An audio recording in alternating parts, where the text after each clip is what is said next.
Hello दोस्तों, तो आज मेरे पास मेरी एम्पियर की मैग्नस EX है, जिसके मैंने कई रिव्यू और कई वीडियोस डाल दिए हैं। आज इसका long term ownership review video मैं आपको दे रहा हूं।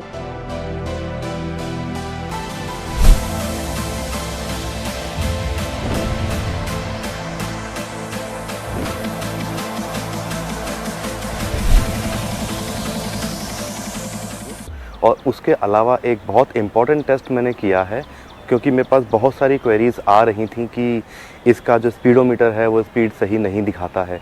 तो आज मैंने क्या किया, मोबाइल में स्पीडोमीटर इंस्टॉल किया और उसके साथ इस गाड़ी को चलाया। मोबाइल के स्पीडोमीटर, ये जो मेरे मोबाइल पे दिख रहा है, ये मेरे मोबाइल का स्पीडोमीटर है।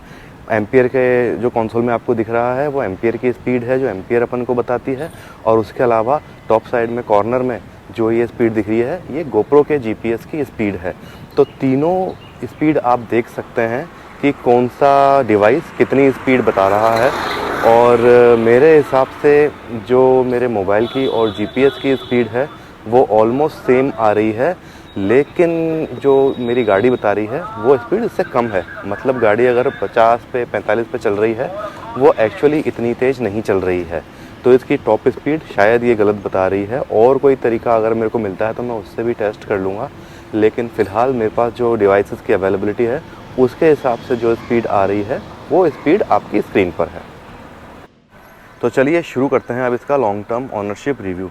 सबसे पहले मैं आपको बताता हूं कि ये गाड़ी लगभग 6145 किलोमीटर चल चुकी है, और इस गाड़ी को लिए 8 महीने हो गए हैं। लगभग मैंने 800 किलोमीटर के आसपास हर महीने ये गाड़ी चलाई है।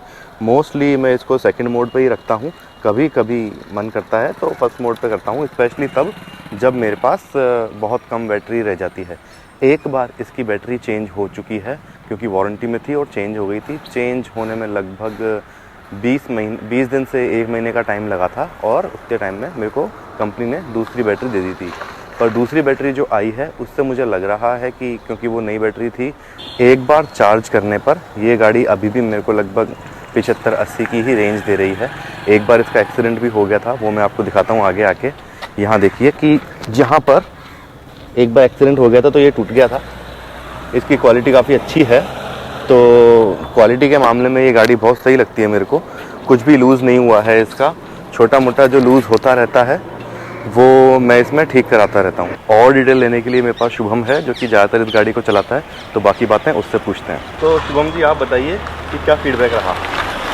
हाँ, तो इसको चलाते हुए लगभग मुझे 8 महीने हो चुके हैं, और मैं जो फील करता हूँ सबसे कुछ अच्छी बातें जो आपको देखनी चाहिए कि कॉस्ट बहुत इफेक्टिव है गाड़ी की। कॉस्ट इफेक्टिव गाड़ी आपकी 1.5 से 2 यूनिट में चार्ज हो जाती है।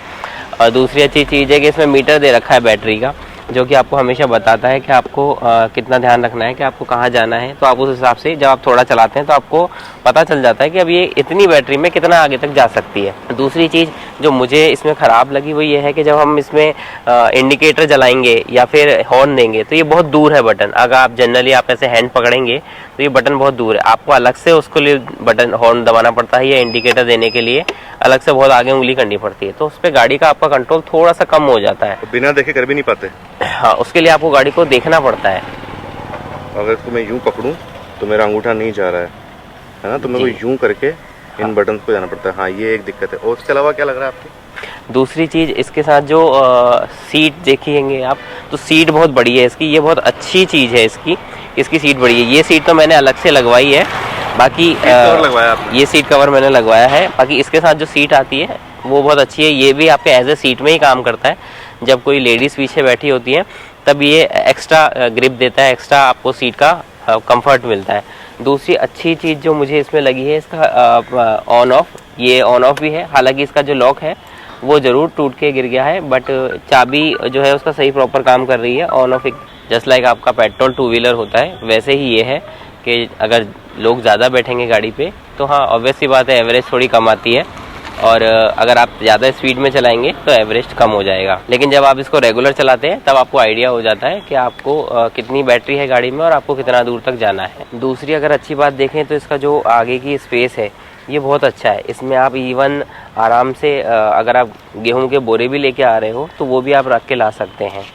और ये आराम से वेट कैरी कर रहा है। तो आप इसका वेट कैरिंग कैपेसिटी अच्छी है, उसमें नो डाउट इसमें कोई कमी नहीं है। थर्ड चीज़ जो मेरे साथ दिक्कत आई है वो ये आई है कि ये एक बार जब ये गिरी थी तब इसका ये थोड़ा सा टेढ़ा हो चुका था।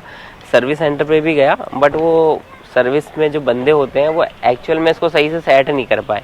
वो कह रहे हैं कि प्लास्टिक थोड़ा सा गर्मी के कारण गर्म होके थोड़ा सा फैल गया है, तो वो प्रॉपर इसको सेट नहीं कर पा रहे थे इस चीज़ को।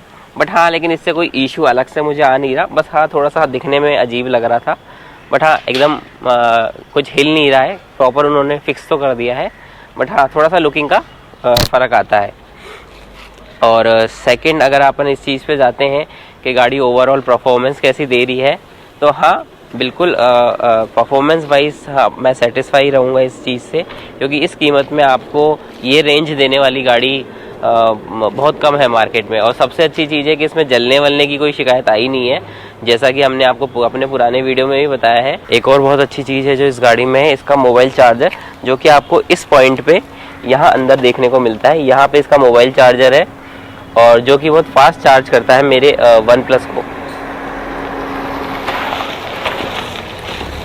हालांकि जैसा कंपनी की गाइडलाइन भी है कि इसको पानी के अंदर नहीं रखना है। जैसे बारिश हो रही है, बारिश के मौसम में जब कई जगह पानी भर जाता है रोड्स पे, तो आप उन रोड्स पे इसको चला तो सकते हैं, लेकिन आप उस पानी में जैसे मान लीजिए 1 फीट या 2 फीट पानी भर चुका है, उस पानी में गाड़ी ज़्यादा देर खड़ी ना रहे। तो इस चीज़ का ध्यान रखें, मैंने भी ध्यान रखा, तो ऐसा कोई इशू पर समस्या आई नहीं गाड़ी के साथ।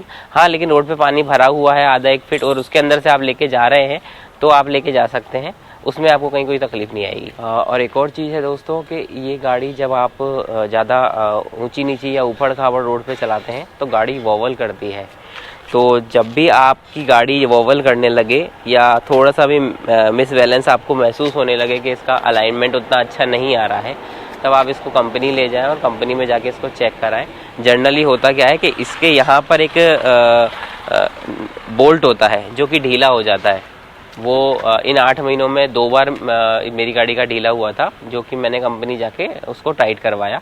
तो आफ्टर वो लोग जब इसको टाइट स्क्रू को बिल्कुल टाइट कर देते हैं तब फिर ये गाड़ी आराम से चलती है। और कोशिश करें कि जैसे ही ख़राब रोड हो तो वहाँ इसको थोड़ा धीरे चलाएं। इसको मोटरसाइकिल की तरह ना समझें आप, ये स्कूटर ही है, तो इसको आप उस हिसाब से चलाएं। जब बात करते हैं इसकी लाइट की, तो ये इसके DRL है और ये इसकी हेडलाइट है।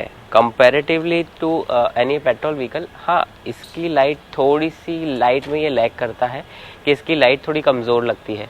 जब आप इसको दिन में चलाते हैं तब तो कोई इशू है ही नहीं, बट जब आप इसको रात में चला रहे हैं और ज़्यादा अंधेरा है तब इसकी लाइट मुझे कम महसूस होती है कि हाँ इसमें लाइट की परफॉर्मेंस कंपनी को थोड़ी और बढ़ानी चाहिए। सेकेंड चीज़ कि इसकी जो सीट है, अगर आप इसकी सीट देखेंगे तो ये थोड़ा सा चाइनीज़ मटेरियल है, तो थोड़ा सा हल्का है, बट ऐसा जिससे कोई आपको इशू नहीं आता। आप बस गाड़ी को लॉक कीजिए और उसके बाद सीट अपनी जगह सेट हो जाती है। और दूसरी एक और अच्छी चीज़ है जो कि इस डिग्गी में दी गई है आपको। अब जैसा कि हम देख रहे हैं इस डिग्गी में हेलमेट रखने का स्पेस भी है, प्लस ये लाइट भी है। जब भी आप कभी रात में कोई सामान निकालते हैं तो ये लाइट बहुत अच्छी यूज़फुल हो जाती है। हाँ, आपको कुछ ढूंढना नहीं पड़ता, आपको काफी ब्राइट है। हाँ है ना।